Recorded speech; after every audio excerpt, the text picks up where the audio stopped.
If God created the universe, then who created God? This question, as old as humanity itself, has echoed through the halls of time, stirring the minds of philosophers, theologians, and skeptics alike. The pursuit of understanding this profound mystery is not new. From ancient scholars in distant lands to modern thinkers, all have sought to answer the most basic yet unsettling inquiry. Who is the creator of the creator? In the beginning, before the first stars shone and before the earth was shaped, there was only God. As we read in the book of Revelation, I am the Alpha and the Omega, the beginning and the end. These words, spoken by God himself, carry a weight beyond human comprehension. The Creator of all things declares his eternal nature. He has no beginning, no end. He simply is. How does one grasp the concept of an existence without origin, an eternity beyond time? The universe, in all its vastness, is a creation. Every tree, every galaxy, every living creature has a beginning. We too were born into time, bound by the laws of cause and effect. But God is different. God exists beyond these boundaries, outside the grasp of time. He is the uncaused cause, the source of all that is, yet not created by anything or anyone. The first cause argument, first proposed by the philosopher Thomas Aquinas, presents God as the necessary uncaused force that set the universe in motion. Without him, nothing else could exist. But what of those who challenge this view? Critics, such as Richard Dawkins and Stephen Hawking, argue that invoking God only shifts the question. If the universe needs a cause, why does God not? The debate rages on, science against theology, reason against faith.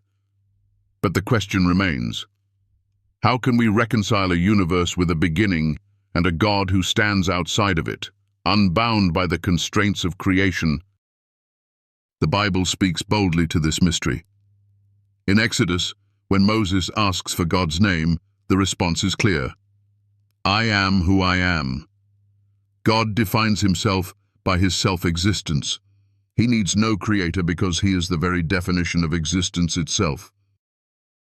As Augustine of Hippo once pondered, God created time itself. Before the creation of the heavens and the earth, there was no ticking clock. Time did not exist.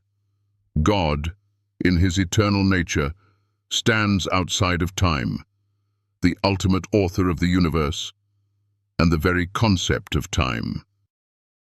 Yet as we consider the mystery of God's eternal existence, we are reminded of the incredible implications it has for our own lives. If God is eternal, then he knows the beginning from the end. His knowledge is infinite, unbound by time. He exists in every moment, past, present, and future, all at once. For Christians, this means that God's plan for humanity is not just a distant, abstract idea, but a living, active presence in our world today, guiding each step we take. But what does this mean for us, as mere mortals caught within the ticking clock of time? It means that we are not accidents of nature. We are purposefully made in the image of a creator who exists beyond the limitations we face. From the very beginning, God set forth his plan for us, a plan rooted in his eternal nature. This divine plan gives our lives meaning, direction, and purpose. As we embark on this journey of understanding, let us not only seek to answer the question of who created God, but to also reflect on what it means for us to live within the eternal purpose he has set before us. Through faith, we can grasp that our lives, our choices, and our very existence are intricately woven into the greater story that God has been writing since before the foundations of the world. The question, if God created the universe, then who created God, is one that has reverberated through the corridors of human history, echoing in the minds of those seeking to understand the nature of existence itself. This question is not a new one, but rather an ancient query that has persisted across cultures and eras. It is a question that challenges the very foundation of our understanding of life, the universe, and the divine. As we dive deeper into this inquiry, we are faced with the paradox of trying to comprehend an eternal being in a world bound by time and cause. It is a challenge that has stirred the hearts and minds of philosophers, theologians, and skeptics for millennia, each seeking an answer that transcends human limitation.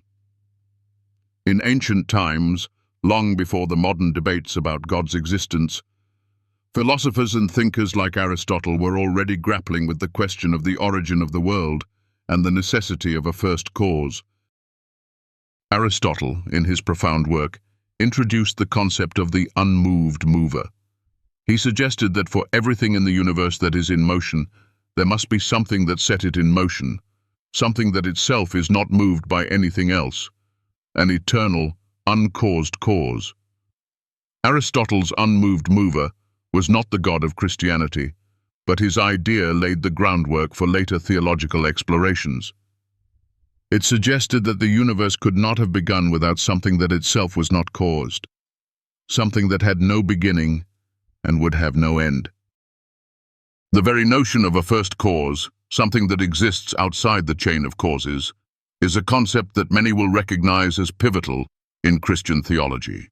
Fast forward to the 13th century, when Thomas Aquinas, one of the most influential Christian philosophers, took up this ancient inquiry in his monumental work, Summa Theologica. Aquinas expanded upon Aristotle's idea, but with a significant Christian twist. He argued that everything in the universe has a cause, and these causes lead back to something else, and so on, in an infinite chain. But, Aquinas proposed, such an infinite chain cannot exist. At some point, there must be an uncaused cause, something that exists not as a result of anything else, but because it simply is. This uncaused cause, Aquinas argued, is God. God, according to Aquinas, is the necessary being that gives existence to everything else, yet he himself is not dependent on anything for his own existence. God, in this view, does not have a cause. He is the cause of all things. The beauty of Aquinas' argument is its simplicity and elegance. He was not trying to prove God's existence through complex logic or impossible claims. Instead, he was stating a fundamental truth that Christianity has held for centuries. God is the ultimate uncaused cause. This idea speaks to the very nature of God as eternal, self-sufficient, and beyond the limits of time and space. God is not a product of the universe. He is the creator of the universe. He exists outside of it, beyond the reach of the causes and effects that govern our understanding of reality. This concept, while profoundly simple, is not easily grasped by the human mind. We are so accustomed to seeing the world through the lens of cause and effect that the idea of an eternal, self-existing being challenges everything we know. And yet, it is this very idea that is at the heart of the Christian understanding of God. But the story does not end here, for the question of the first cause has not only been debated by philosophers and theologians.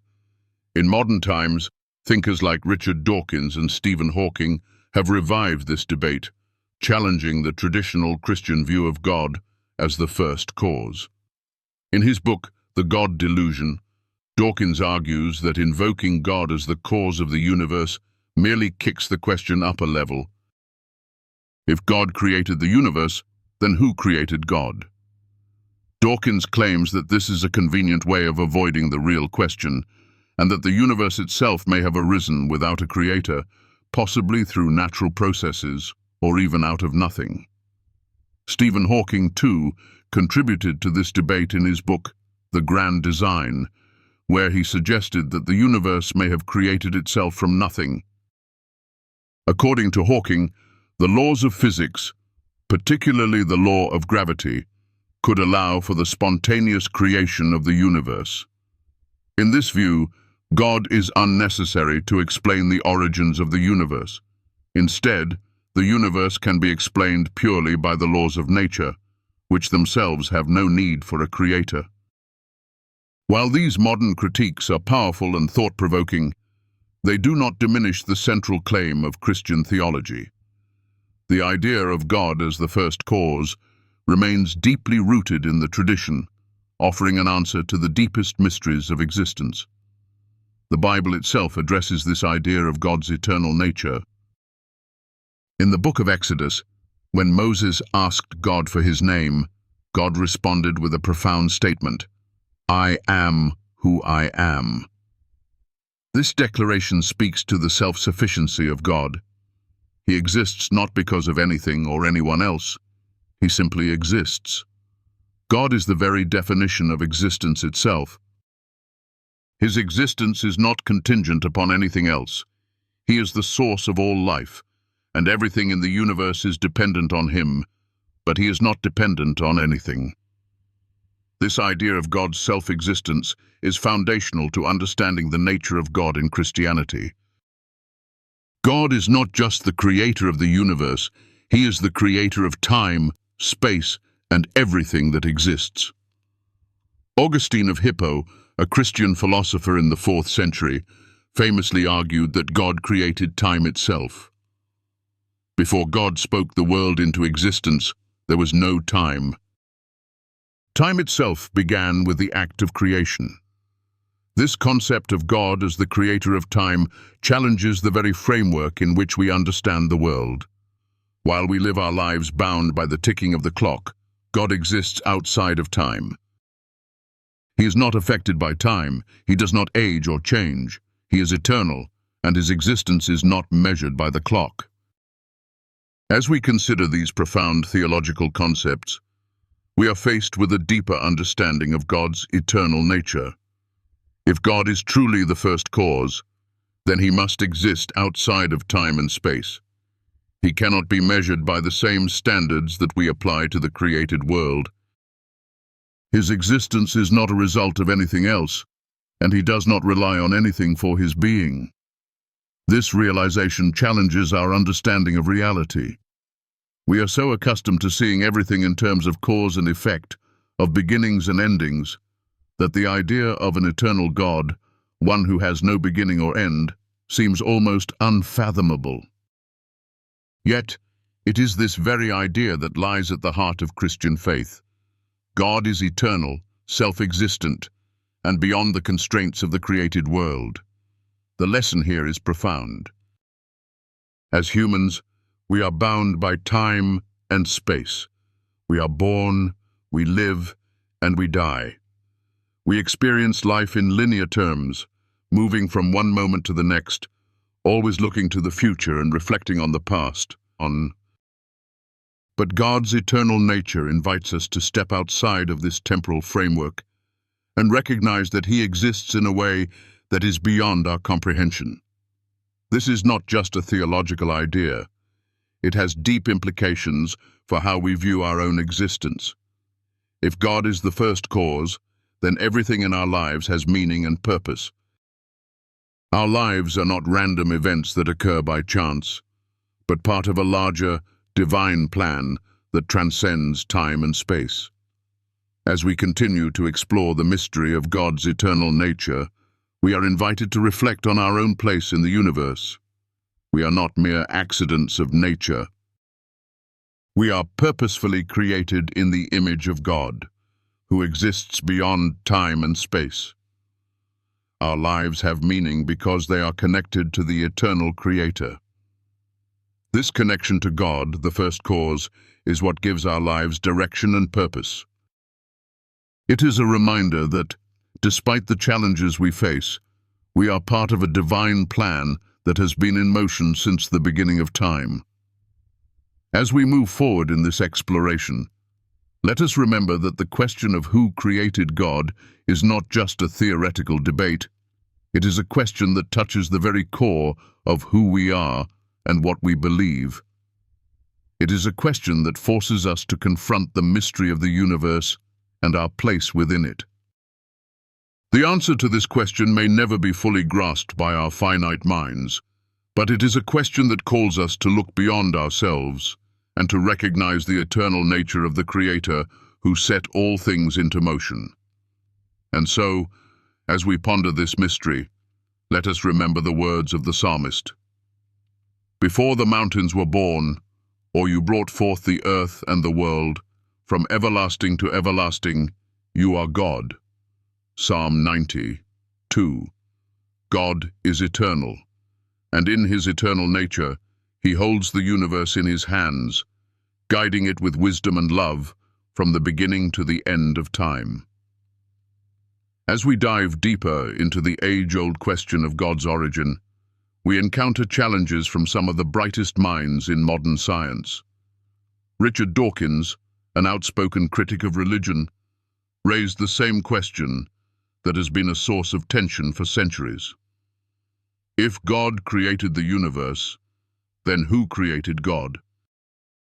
In his book, The God Delusion, Dawkins argues that the concept of a first cause, which many theologians use to explain the existence of God, merely shifts the question rather than answering it. He claims that invoking God as the creator of the universe doesn't solve the problem. It only moves the question up a level. If the universe requires a cause, then why does God not require one? Why, he asks, is God exempt from the rule that everything must have a cause? This is a compelling challenge.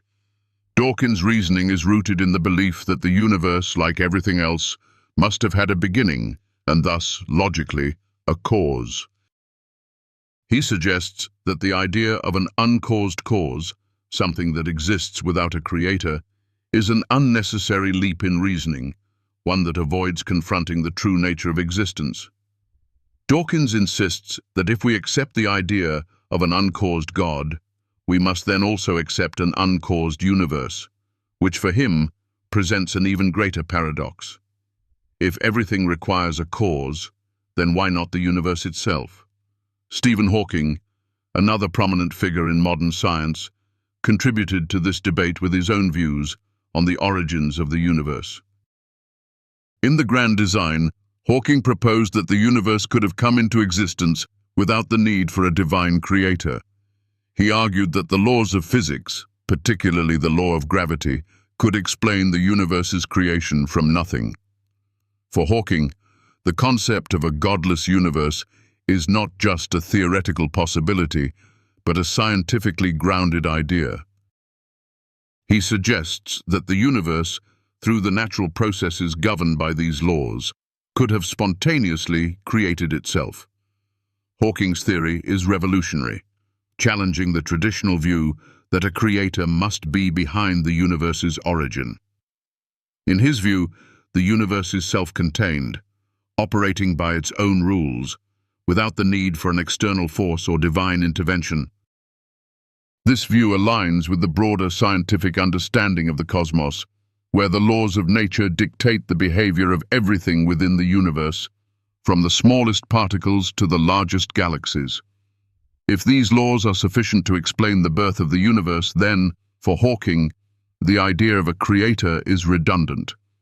These modern critiques, while compelling, present significant philosophical challenges to the concept of an eternal God.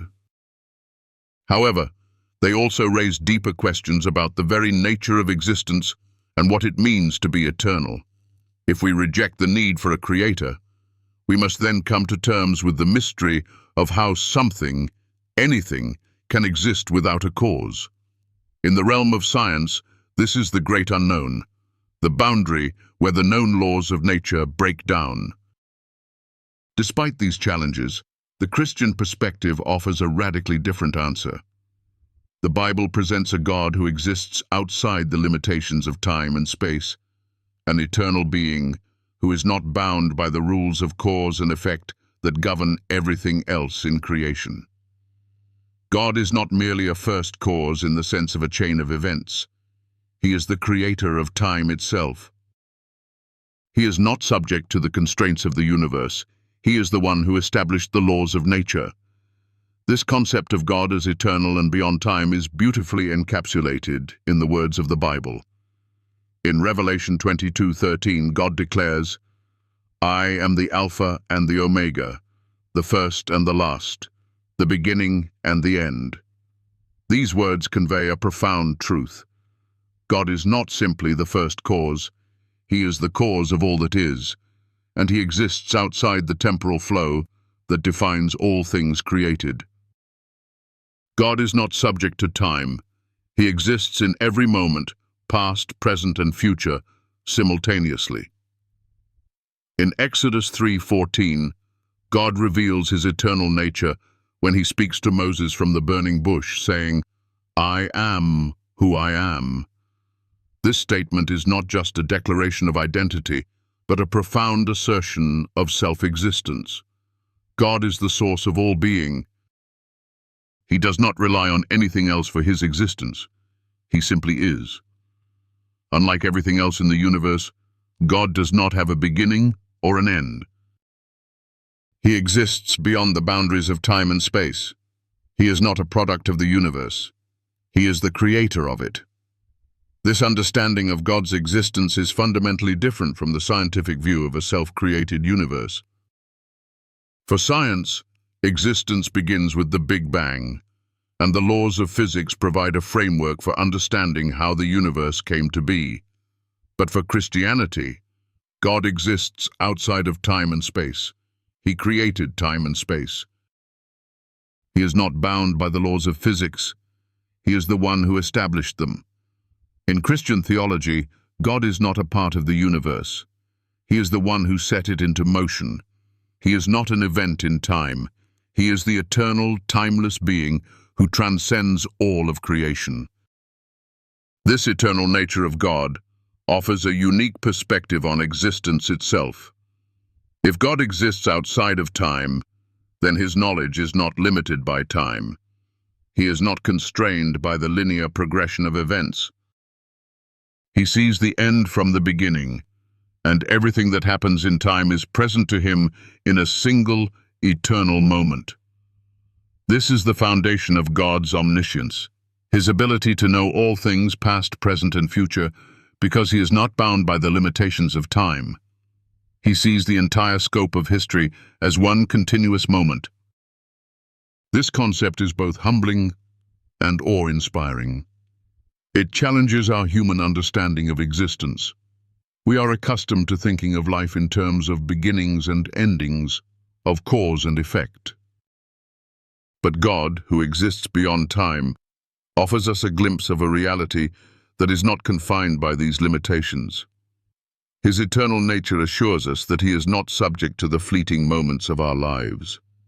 He is the eternal, unchanging God, who is the same yesterday, today, and forever.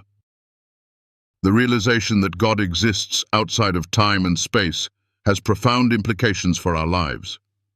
It means that, despite the trials and challenges we face in this world, we are part of a greater, eternal plan. We are not just subjects of time. We are beloved children of the eternal Creator, who has known us from the beginning of time and will continue to be with us into eternity. As we reflect on the nature of God and the vastness of His eternal being, we are reminded of our place in the grand story of creation. Though we live in a world bound by time, our lives are connected to the eternal God who exists beyond it. And it is in this connection to the eternal Creator that we find our ultimate purpose and meaning. We are not just accidents of nature. We are created with a divine purpose, to live in relationship with the eternal God who has always been and always will be. In the quest to understand the eternal nature of God, one of the most profound and transformative insights comes from Augustine of Hippo, one of the Church's most influential theologians. Augustine's reflections on time, especially in his work Confessions, provide a deep and timeless lesson on how to think about God's existence beyond the constraints of time and space. Augustine's journey of understanding time was not merely an intellectual exercise. It was born out of personal introspection and a deep yearning for the divine. He pondered over the mystery of time, asking why it seems so elusive and difficult to grasp. In his Confessions he writes, "What then is time? If no one asks me, I know. If I wish to explain it to him who asks, I do not know." This paradox captures the complexity of time, how we all experience it, but its true nature seems to slip through our fingers when we try to define it. Augustine's reflections on time ultimately led him to a profound realization. Time itself was a creation of God. Before the world was created, before the universe began to unfold in the ordered flow of events, there was no time. Time was not an eternal force or principle that existed alongside God. Instead, it was created by God as part of the act of creation itself. Augustine explains that time began when God spoke the world into existence. In other words, the very moment God said, "Let there be light," time as we understand it began to unfold. This insight into time was revolutionary. It shifted the way Augustine and many others would come to understand not just the nature of the universe, but also the nature of God. If time itself was created by God, then God must exist outside of time. He is not bound by the past, present, or future in the way we are. He does not experience time in a linear fashion as we do. Instead, he is the eternal, unchanging present. For God, all of time is laid before him in an eternal now. Augustine's thinking leads us to one of the most important lessons about God's relationship with time. God's eternity is not like our experience of time. While we move from moment to moment, living in a world where events unfold sequentially, God stands outside of this flow. For God, there is no past or future. He exists in a continuous present, where all events, past, present, and future, are present to him at once. This understanding of God's timelessness offers a humbling and awe-inspiring perspective on the divine nature. The lesson Augustine teaches is not just a philosophical concept. It holds deep spiritual implications for our relationship with God. If God exists outside of time, then he is not constrained by the events of our lives. He is not surprised by the unfolding of history or the twists and turns of our personal journeys. God sees all of history, all of creation, in one eternal moment. This view of God's eternal nature assures us that he is in control, that he is sovereign over all things, both the past and the future. This also means that God's knowledge of us is not limited to our present moment. He knows our past and our future, because in his eternal present, all of time is fully known to him. This knowledge is not distant or detached. It is personal and intimate. God's timelessness also affirms his ability to be fully present with us in every moment, regardless of the temporal limitations we face. In a world where time moves quickly, where we often feel lost in the rush of daily life, the knowledge that God is not bound by time offers a profound sense of peace. He is always with us in every moment, seeing us with the full perspective of eternity.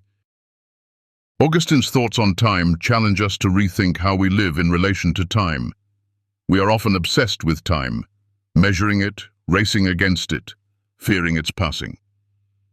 But Augustine encourages us to see time not as a force that controls us, but as something that we are part of, a gift created by God for the purpose of the unfolding of his divine plan.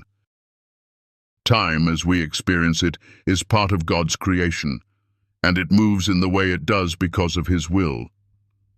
In this light, Augustine teaches us that the proper response to time is not anxiety or fear, but trust. Time, as a creation of God, is part of his divine order. The lessons of the past and the hopes for the future are all in the hands of the one who transcends both.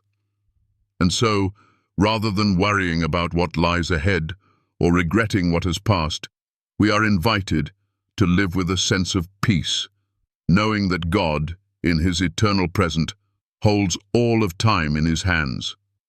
This is the lesson Augustine offers us. In the face of time's fleeting nature, we can rest in the unchanging and eternal presence of God. As we consider the eternal nature of God and reflect on the mystery of time, we are reminded that we are not bound by the passing moments of our lives. God, who is beyond time, offers us the chance to experience His eternal presence now and forever. His eternal nature is not just a theological concept, it is a source of hope, a reminder that He sees the whole picture of our lives, and that His love for us is not limited by the constraints of time. As we come to the end of our exploration into the eternal question, if God created the universe, then who created God? We are reminded that this is not just a theological or philosophical debate. It is a question that touches the very heart of our existence. It challenges us to think deeply about the nature of time, existence, and the Creator Himself. We have journeyed through the ancient musings of Aristotle and the bold arguments of Thomas Aquinas, who presented God as the uncaused cause, the first cause that set everything into motion. We've also encountered the modern skepticism of thinkers like Richard Dawkins and Stephen Hawking, who challenged the traditional views of a creator, suggesting that the universe could have arisen by natural means without the need for a divine origin. Yet, even as we grapple with these complexities, the answer to this question is rooted in something much deeper than scientific theory or philosophical argument. It is rooted in the very essence of God Himself. When we look at God, we must remember that He is not bound by the limitations of time and space. He is eternal, existing outside the constraints that govern the physical world. For God there is no beginning and no end. He simply is. As Augustine of Hippo so powerfully stated, time itself is a creation of God. Before the world was made, there was no time, and when God spoke the world into existence, time began. This profound truth about the eternal nature of God is not just a theological concept. It is a source of hope, peace, and profound understanding for each of us. Knowing that the Creator of the universe exists outside of time, that He is not bound by the limitations we face in our daily lives, gives us a sense of comfort and assurance. His eternal nature means that He sees all things, past, present, and future, in one eternal moment. For God, there is no time lost, no moment forgotten. He is present in every moment of our lives. This understanding of God as eternal and unchanging offers us something to hold on to in a world that constantly changes. Life is full of fleeting moments, each one passing by, often too quickly to grasp. But in God, we find an anchor, a source of stability that is not dependent on the passing of time. He is the same yesterday, today, and forever. His love for us, His plan for us is not shaped by the shifting tides of time. It is constant, eternal, and unwavering. As we reflect on the profound truths we've uncovered today, it becomes clear that God's existence is not something to be understood merely with our minds. It is something to be experienced with our hearts. The question of who created God is not just a puzzle to be solved, but a mystery to be embraced. It calls us to look beyond the limits of our understanding and to recognize the vastness of the Creator. When we allow ourselves to step into the eternal nature of God, we are invited to experience His presence in a way that transcends time and space. We are invited to live with the knowledge that our lives, too, are part of something much greater, something eternal, something that is far beyond the temporary struggles and challenges we face in our day-to-day lives. The eternal nature of God is not just a philosophical idea to ponder, it is a truth that should shape how we live and how we see the world. It reminds us that there is meaning and purpose in everything we do. Nothing is wasted in the eyes of the eternal Creator. Every moment of our lives has value, not because of how long it lasts, but because of the eternal purpose behind it. When we live with this understanding, we can face the uncertainties of life with confidence, knowing that the one who created time itself holds our lives in His hands. So, as we close today, I invite you to reflect on this eternal truth, that God, the creator of all things, is not bound by the limitations of time and space. He is eternal, and his love for us is eternal. The journey we are on is not just a fleeting moment in time, it is part of a divine plan that stretches back before the beginning of the world and extends into eternity. And as we walk this journey, we can find peace knowing that we are loved by the eternal God who has known us from the beginning and will be with us to the very end. If you found this video meaningful, if it has sparked something in your heart or challenged the way you think about God and his eternal nature, I encourage you to like this video and subscribe for more content that dives into the deep, mysterious truths of the Bible. There is so much more to explore, so much more to understand, and I'd love for you to be part of this journey with me. Together we can continue to seek, to learn, and to grow in our understanding of the Creator and his eternal plan for us. May you be blessed as you walk in the knowledge of the eternal God who loves you.